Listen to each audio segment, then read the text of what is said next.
Јас сум Маријан Лазовски. Јас сум Драган Василов Цевкан. Јас сум Лазар Пуловски. Јас сум професор Александар Туфекчиевски, председател на Федерацијата на училишен спорт на Македонија, а вие гледајте МТМ Кошаркарска лига.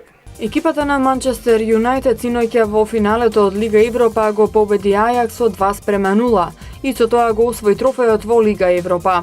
Премиер лигашот на 8 август во Скопје ќе игра во Суперкупот на УЕФА. Во финалето присудна за победата на Манчестер Юнајтед беше мудрата тактика поставена од Жозе Мориньо. Головите за црвените ѓаволи ги постигнаа Погба во 18-та минута и Хенрик во 48-та минута. Манчестер Юнајтед на овој начин обезбеди пласман во Лигата на шампионите следната сезона, бидејќи во Премиер лигата го освои 6-то место. Воедно Манчестер Юнајтед е вкупно 5-та екипа која има освоено пехар во сите европски надпреварувања, а тоа претходно го имаа направено Баерн, Јувентус, Челси и Ајакс. Менаџерот на Манчестер Юнајтед Жозе Мориньо изјави дека неговите играчи во финалето со Ајакс одиграа интелигентно и дека заслужија да победат. Португалецот смета дека оваа сезона со Юнајтед била најтешка откако постана менаџер. Кошаркарите на МЗТ Скопје Аеродром ја одбранија шампионската титула откако синоќа во мајсторката од финалето на плейофот го совладаа тимот на Карпош Соколи со 86-82. МЗТ Скопје до 6-та титула стигна со 3-2 во победи во финалето. Во изедначен надпревар ниту една екипа не успеа да добие четвртина поголема од 2 поени.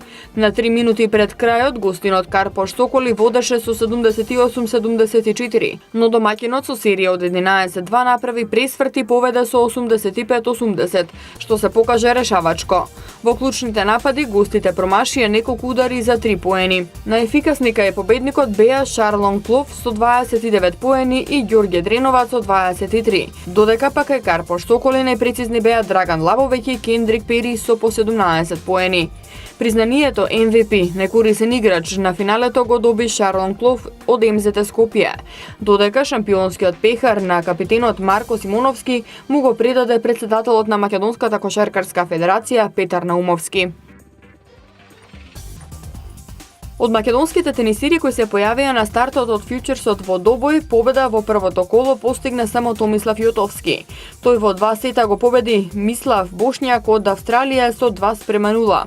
Јотовски во второто коло игра против седмиот носител Лукас Гомес од Мексико. Мечеви во конкуренција на двојки ќе играат и Јотовски кој настапува со Милан Радојковиќ од Србија, како и Мицов и Србљак.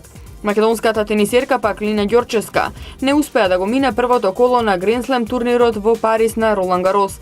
Таа загуби од холандската тенисерка Куерин Лемоне со 2:1 во сетови. Ѓорчевска добро го отвори мечот и победа со 1:0 откако го доби првиот сет со 6:3. Во следните 2 сета до 3:3 во гемови мечот беше изедначен, но потоа по искусната ривалка од Холандија ги добиваше трите гема и сетовите ги завршуваше со 6:3. За Ѓорчевска сега предстојат настапи на некој од ВТА или фјучерс турнирите на кои е пријавена. Врховниот суд на Шпанија ја потврди пресудата за Лионел Меси со казна затвор во траење од 21 месец, објавија тамошните медиуми. Звездата на Барселона казната ја доби поради затајување данок од 4,1 милион евра во 2007, 2008 и 2009 година. Таа работа им ја препуштив на татко ми и адвокатите и не верувам дека ме излажале.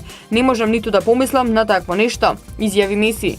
Тој ќе мора да плати и 532.000 евра. Меси доби по 7 месеци затвор за секој од 3 години кога не пријавувал данок, а затворска казна од 15 месеци за истото дело доби и неговиот татко. Шпанските закони дозволуваат пресудите помали од 2 години да може да се отслужат условно, без одење во затвор, па се очекува Меси и неговиот родител да останат на слобода. Јас сум Јане Петровски. Јас сум Синиша Аврамовски. Јас сум Тони Гарчаров. Јас сум Димитар Мераковски. Јас сум Тони Симич. Јас сум Никола Караколев. Јас сум Јован Марковски. Јас сум Костовски Александар. Гледате МТМ Кошаркарска лига. Гледајте МТМ Кошаркарската лига ексклузивно на програмата на МТМ телевизија.